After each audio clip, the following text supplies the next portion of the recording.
Reputasi dan pelayanan harus sejalan. 1 Timotius 3 ayat 8 bilang begini. Demikian juga diaken-diaken haruslah orang terhormat. Jangan bercabang lidah, jangan penggemar anggur, jangan serakah. Lagi-lagi tentang reputasi. Ayat ke-11, 1 Timotius 3 ayat 11 berkata begini. Demikian pula istri-istri hendaklah orang terhormat, jangan pemfitnah, hendaklah dapat menahan diri dan dapat dipercayai dalam segala hal. Lagi-lagi tentang reputasi. Reputasi kita dan pelayanan kita harus sejalan, kalau enggak Tuhan enggak dipermuliakan. Yang terakhir, bagaimana kita mengurus keluarga kita akan mempengaruhi reputasi kita. 1 Timotius 3 ayat yang ke-12. Diaken haruslah suami dari satu istri dan mengurus anak-anaknya dan keluarganya dengan baik. Ayat 13. Karena mereka yang melayani dengan baik memperoleh kedudukan yang baik, sehingga dalam iman kepada Kristus Yesus mereka dapat bersaksi dengan leluasa. Dikatakan mereka dapat bersaksi dengan leluasa. Kenapa? Karena hidup mereka nggak jadi batu sandungan. Menarik sekali dikatakan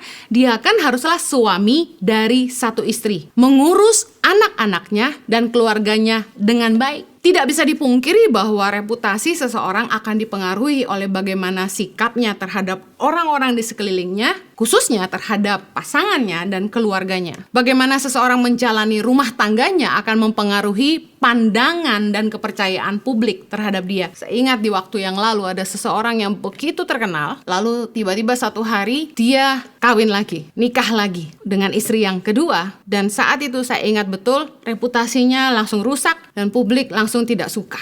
Membuktikan bahwa bagaimana kita menjalani rumah tangga kita, bagaimana kita bersikap terhadap pasangan dan keluarga kita akan disorot oleh publik. Saya pernah bilang sama staf saya, heran banget dulu waktu saya posting tentang firman Tuhan, gak banyak yang like. Saya posting tentang pelayanan tangan pengharapan, gak banyak yang like. Sepi banget. Tapi begitu saya posting, saya lagi ngapain sama anak-anak saya lagi ngapain sama suami saya, yang like banyak banget. Kenapa? Orang lebih suka lihat hidup asli kita di balik mimbar. Orang lebih tertarik seorang Henny Kristianus di belakang layar seperti apa. Boleh juga sekali-sekali saya mau nge-vlog. Tapi apa yang saya mau bicarakan? Kalau kita ingin punya reputasi yang baik, tentu kita ingin punya reputasi yang baik supaya keharuman pengenalan akan Kristus bisa kita sebarkan kemana-mana lewat hidup kita. Tapi saya ingin menutup dengan ini. Kalau kita ingin punya reputasi yang baik, pastikan iman dan hidup kita selaras. Iman tanpa perbuatan mati, dan yang sering menggagalkan doa kita adalah tindakan kita setelah berdoa. Yang kedua, tindakan kita bicara lebih keras. Reputasi adalah buah kehidupan kita. Pastikan hidup dan pelayanan kita selaras. Kalau kita ingin diberkati, pastikan hidup kita juga jadi berkat.